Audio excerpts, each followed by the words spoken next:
Welcome to English apps. আজকের ক্লাসটি আমরা করব বাংলা ব্যাকরণের অন্যতম গুরুত্বপূর্ণ একটি প্রকার নত্যবিধান সত্যবিধান সম্পর্কে। এর মধ্যে নত্যবিধান নিয়ে আজকের ক্লাসটি আমরা করব, যেটা থেকে বিভিন্ন ধরনের প্রতিযোগিতামূলক পরীক্ষায় অসংখ্য কোশ্চেন আসে যে নত্যবিধান সম্পর্কে। অর্থাৎ কোথায় মূর্ধন্য ব্যবহার করবো আর কোথায় দন্তন্য ব্যবহার করব, সেই মূর্ধন্য ব্যবহার করার সঠিক নিয়মই হচ্ছে যে নত্যবিধানের কাজ। তো সেই সম্পর্কে আজকে বিস্তারিত আলোচনা করব।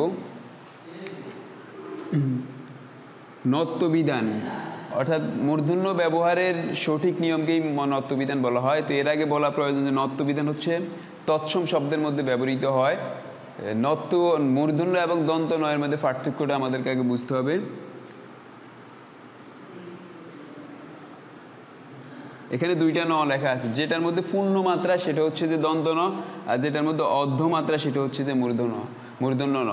পূর্ণমাত্রা হলে দন্ত ন আর অর্ধমাত্রা হলে মূর্ধন্য ন। সেই মূর্ধন্য ন ব্যবহারের বিধি নিয়ে আজকের ক্লাসটি করব। তো প্রথম এক নাম্বার যে নিয়ম সেটা হচ্ছে রি র স। রি র স এর পরে মূর্ধন্য ন ব্যবহৃত হয়। রিটা ব্যবহৃত হয় দুই রকমে, একটা হচ্ছে রিকারের মতো আর একটা হচ্ছে যে রি এর মতো। রি এবং রিকার, রিটা দুই রকমে ব্যবহৃত হয়। রটা ব্যবহার হয় তিন রকম, র, রেফ, রফলা, আর মূর্ধন্য স এর মতো ব্যবহার হয়। তো এই রি র স এরপরে হচ্ছে যদি কোনো ন আসে সেটা মূর্ধন্য ন ব্যবহৃত হবে। এরপরে যদি কোনো ন আসে সেটা মূর্ধন্য ন ব্যবহার হবে। রিটা ব্যবহার হয় দুই রকম, রি এবং রিকার। র ব্যবহার হয় তিন রকমে, র, রেফ, রফলা, আর হচ্ছে মূর্ধন্য স এর মতোই ব্যবহার হয়। তো যেমন আমরা এক্সাম্পল দেখি, রি দেখে এক্সাম্পল দেখি। যেমন হচ্ছে যে ঋণ, এখানে রি এর পরে মূর্ধন্য ন ব্যবহৃত হয়েছে, তাই ঋণ মূর্ধন্য ন হয়েছে। তারপর হচ্ছে রিকার দিয়ে এক্সাম্পল দেই।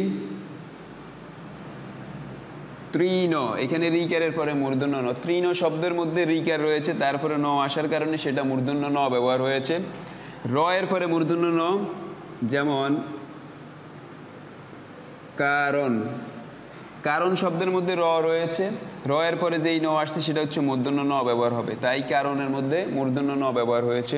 তারপর হচ্ছে রেফ, রেফের পরে মূর্ধন্য ন, যেমন বর্ণনা। এইখানে বর্ণনা হচ্ছে রেফের পরে, রেফের পরে মানে হচ্ছে রেফের নিচে, সেটা হচ্ছে মূর্ধন্য ন ব্যবহার হয়। যেমন বর্ণনা বানানোর মধ্যে উপরে রেফ রয়েছে, তারপরে নিচে মূর্ধন্য ন ব্যবহার হয়েছে। তারপর হচ্ছে রফলা দিয়ে আমরা একটা এক্সাম্পল দিই। যেমন হচ্ছে যে ব্রণ, ব্রণ শব্দের মধ্যে রফলা রয়েছে, তারপরে ন আসার কারণে সেটা মূর্ধন্য ন ব্যবহার হয়েছে। তারপর লাস্ট হচ্ছে মূর্ধন্য স, এটা দিয়ে একটা এক্সাম্পল দেই। যেমন ভাষণ, ভাষণের মধ্যে হচ্ছে যে মূর্ধন্য স ইউজ হয়েছে, আর মূর্ধন্য স এর পরে হচ্ছে যে ন আসলে সেটা মূর্ধন্য ন ব্যবহার করতে হবে। তাহলে আমরা শিখেছি রি র স এরপরে যদি কোনো ন আসে সেটা মূর্ধন্য ন ব্যবহার হবে। এই রিটা ব্যবহার হয় দুই রকম, রি এর মতো ব্যবহার হয়, রিকারের মতো ব্যবহার হয়। যেমন ঋণ, তৃণ। র ব্যবহার হয় তিন রকমের, র, রেফ, রফলা। র এর এক্সাম্পল হচ্ছে কারণ, তারপরে রেফের উদাহরণ হচ্ছে যে বর্ণনা, রফলার উদাহরণ হচ্ছে যে ব্রণ। এখানে রফলার পরে মূর্ধন্য ন ব্যবহার হয়েছে। মূর্ধন্য স এর পরে মূর্ধন্য ন ব্যবহার হয়, যেমন ভাষণ। ভাষণ শব্দের মধ্যে মূর্ধন্য স এর পরে হচ্ছে যে মূর্ধন্য ন ব্যবহার হয়েছে। এটা হচ্ছে যে নত্যবিধান এবং সত্যবিধানের এক নম্বর নিয়ম। এখন আমরা দুই নম্বর নিয়মটা সম্পর্কে শিখব। নত্যবিধানের দুই নম্বর নিয়ম হচ্ছে ট বর্গীয় বর্ণের সাথে যুক্ত অবস্থায় মূর্ধন্য ন বসে। আমরা বর্গীয় বর্ণ যখন আলোচনা করেছি তখন এই সম্পর্কে বিস্তারিত বলেছি যে ট বর্গীয় বর্ণ কি কি। ট বর্গীয় বর্ণ হচ্ছে যে ট, ঠ, ড, ঢ।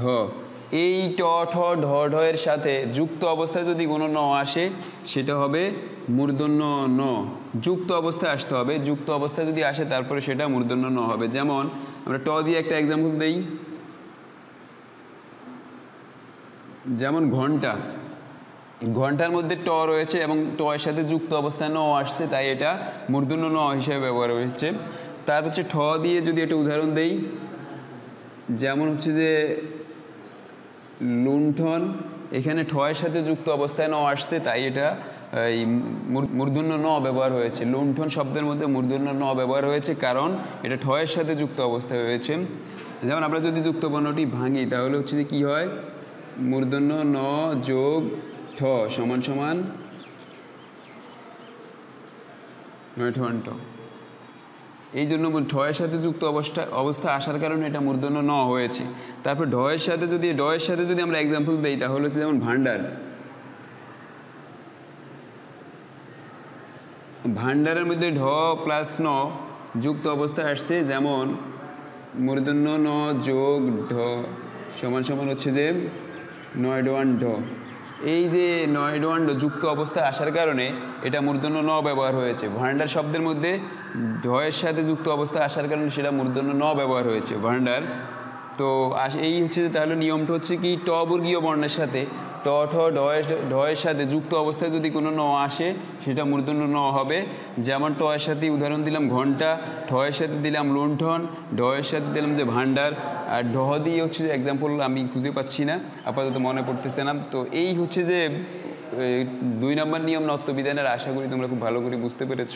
3 নম্বর নিয়মটা দেখি, রি র স এরপরে যদি স্বরবর্ণ আসে বা ক বর্গীয় বর্ণ কি কি ক খ গ ঘ ঙ, বা ফ বর্গীয় বর্ণ ফ ফ ভ ভ ম, বা ব অন্তস্থ মূর্ধন্য ষ হ অনুস্বর, এই বর্ণগুলো যদি থাকে অথবা এগুলো যে কোনো একটা বা দুইটা থাকে, তারপরে যদি কোনো ন আসে সেটা মূর্ধন্য ন ব্যবহৃত হবে। নিয়মটা কি?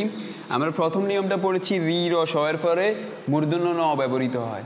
আর এটা হচ্ছে যে রি র স এর পরে যদি স্বরবর্ণ, এই 11টা স্বরবর্ণে যে কোনো একটা বর্ণ আসে, অথবা ক বর্গীয় বর্ণ ক খ গ ঘ ঙ, অথবা ফ বর্গীয় বর্ণ প ফ ভ ব ম, অথবা ব অন্তস্থ মূর্ধন্য ষ হ অনুস্বর, এই বর্ণগুলোর যে কোনো একটা দুইটা বা যে কোনো বর্ণ আসুক, তারপরে যদি কোনো ন আসে সেটা মূর্ধন্য হবে।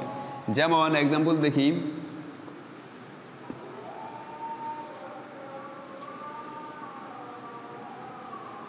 অর্পণ। অর্পণ শব্দের মধ্যে এখানে যদি এটাকে ভাঙি তাহলে হচ্ছে যে এই যে রেপ বা হচ্ছে যে র, তারপর হচ্ছে যে ফ আসছে, তারপরে ন হলো মূর্ধন্য ন হয়েছে। এখন এই যে রেফের পরে ফ, এই ফটা কি এখানে আসছে কিনা আমরা দেখি। এই যে প্রথম বর্ণটাই প আছে, তাই এরপরে হচ্ছে যে ন আসার কারণে সেটা মূর্ধন্য ন হয়েছে। তারপর হচ্ছে কৃফন শব্দটাকে যদি আমরা বিশ্লেষণ করি তাহলে রি এর পরে হচ্ছে যে প এর সাথে যুক্ত অবস্থায় স্বরও আছে, এখানেও আছে, তারপরে হচ্ছে যে ন মূর্ধন্য ন হয়েছে। এখন এই যে রি এর পরে এই পটা এখানে আছে, তারপর স্বরও স্বরবর্ণের মধ্যে রয়েছে, এরপরে হচ্ছে যে যেই নটা আসছে সেটা হচ্ছে যে মূর্ধন্য ন হয়েছে। তাহলে নিয়মটা কি? রি র স এরপরে যদি স্বরবর্ণ আসে, অথবা ক বর্গীয় বর্ণ বা ফ বর্গীয় বর্ণ, অথবা বয়স হং ব অন্তস্থ মূর্ধন্য ষ হ অনুস্বর, এই বর্ণগুলো যে কোনো একটা বর্ণ আসে, এরপরে যদি ন আসে সেটা হচ্ছে যে মূর্ধন্য ন হবে। যেমন অর্পণ, কৃফনের মধ্যে রিকারের পরে ফ এর পরে হচ্ছে স্বর, তারপর হচ্ছে ন আসার কারণে সেটা মূর্ধন্য ন হয়েছে। আশা করি তোমরা বিষয়টা বুঝতে পেরেছো। 4 নম্বর নিয়মটা হচ্ছে যে স্বভাবতই মূর্ধন্য ন, অর্থাৎ কিছু শব্দ রয়েছে সেখানে কোনো নিয়ম কানুন ছাড়াই হচ্ছে যে মূর্ধন্য ন ব্যবহৃত হয়। এই যেগুলোর মধ্যে এতক্ষণ যে নিয়ম 3টা নিয়ম আলোচনা করেছি, এই নিয়মের বাইরে গিয়ে সেগুলো হচ্ছে যে কোনো নিয়ম কানুন ছাড়াই হচ্ছে যে মূর্ধন্য ন ব্যবহৃত হয়। যেমন এরকম এক্সাম্পল আমরা দেখি,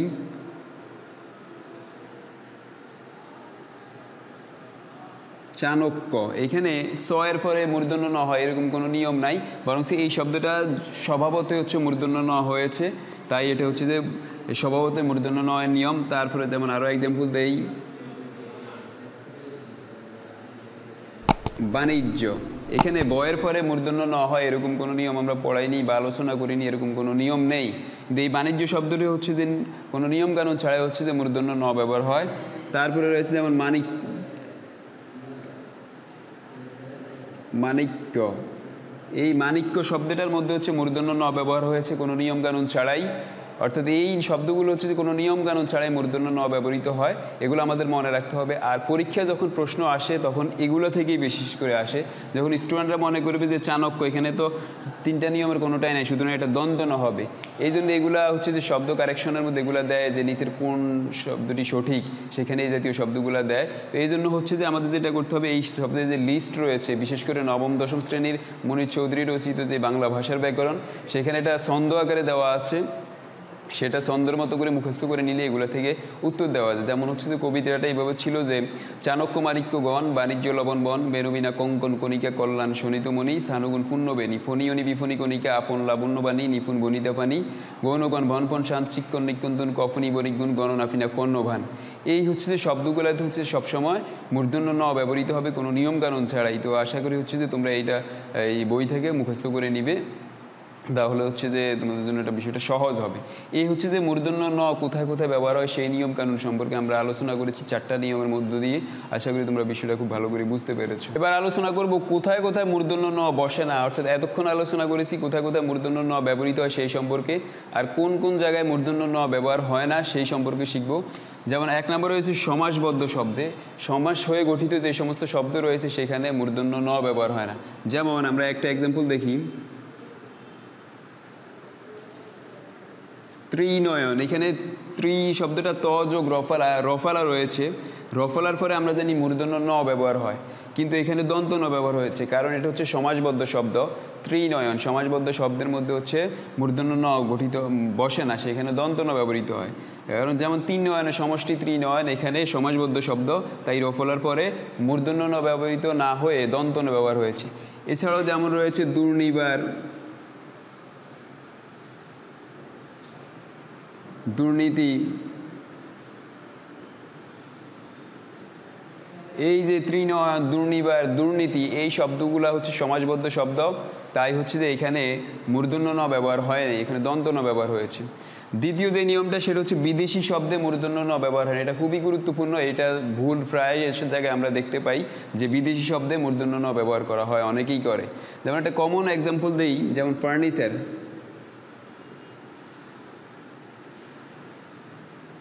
ফার্নিচার শব্দটা এখানে রেফের পরে মূর্ধন্য ন হওয়ার কথা ছিল, কিন্তু এখানে দন্ত ন হয়েছে। কেন হয়েছে? কারণ ফার্নিচার হচ্ছে একটা ইংলিশ শব্দ, ফার্নিচার। এই যে বিদেশি শব্দ হওয়ার কারণে এখানে মূর্ধন্য ন ব্যবহার হয় নাই, বরঞ্চ দন্ত ন ব্যবহার হয়েছে।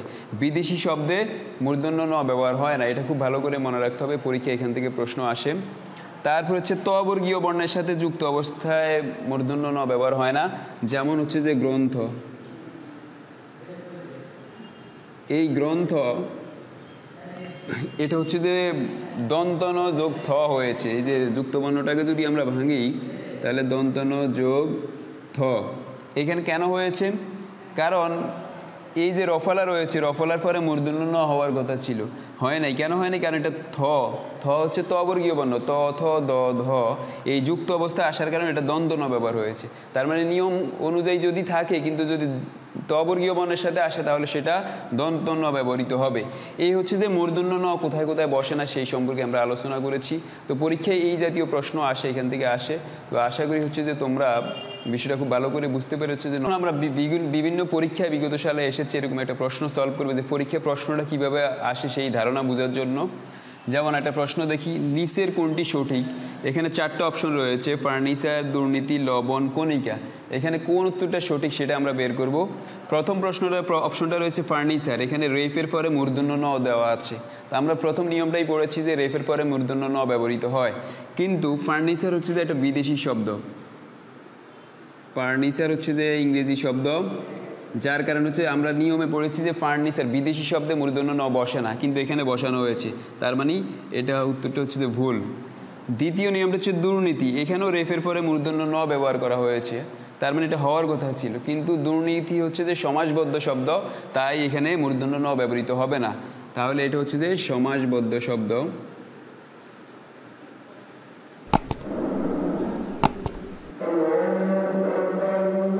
সমাসবদ্ধ শব্দ হওয়ার কারণে আমরা জানি সমাসবদ্ধ শব্দে মূর্ধন্য ন বসে না, কিন্তু এখানে বসানো হয়েছে, তার মানে এটাও ভুল। গ নম্বর হচ্ছে লবণ, এখানে মূর্ধন্য ন ব্যবহার হয়েছে।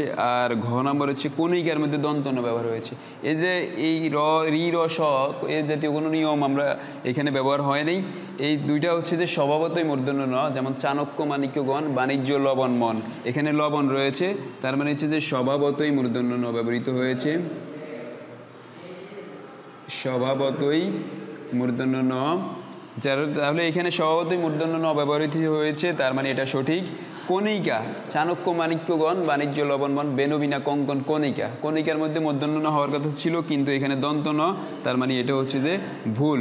তাহলে এটা হচ্ছে যে স্বভাবত মূর্ধন্য ন নিয়ম অনুযায়ী সঠিক উত্তর। লবণটা হচ্ছে যে সঠিক বানান। তো এই হচ্ছে প্রশ্ন এইভাবে আসে, এইভাবে প্র্যাকটিস করলে হচ্ছে যে খুব ভালো করে অ্যান্সার দেওয়া যাবে। তো আজকের ক্লাসটি এই পর্যন্তই। যারা আমাদের ক্লাস যদি ভালো লাগে অবশ্যই ইংলিশ অ্যাপ চ্যানেলকে সাবস্ক্রাইব করবা, নতুন যারা রয়েছে অবশ্যই বেল আইকনে ক্লিক করে রাখবে যারা পরবর্তীতে ভিডিও আপডেট পেতে পারো। নিয়মিত লাইক কমেন্ট শেয়ার করে পাশে থাকবা। Thank you very much.